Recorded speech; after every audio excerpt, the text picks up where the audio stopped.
নতুন সরকার গঠনের প্রাক্কালে সাধারণ মানুষের জানার আগ্রহ, প্রধানমন্ত্রী, মন্ত্রী ও এমপিরা কত বেতন ভাতা পান এবং কি কি সুযোগ সুবিধা ভোগ করেন।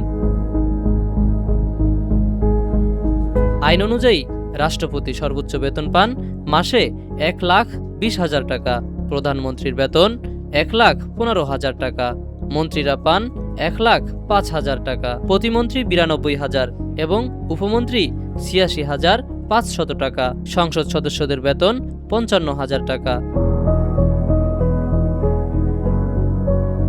বেতনের বাইরেও রয়েছে বাড়ি ভাড়া, আপ্যায়ন, চিকিৎসা, টেলিফোন ও পরিবহন ভাতা। মন্ত্রী, প্রতিমন্ত্রী ও উপমন্ত্রীরা সরকারি গাড়ি ও বাসভবন পান। এমপিরা শুল্কমুক্তে গাড়ি আমদানির সুযোগ এবং নির্বাচনী এলাকার অফিস পরিচালনার জন্য মাসিক ভাতাও পেয়ে থাকেন।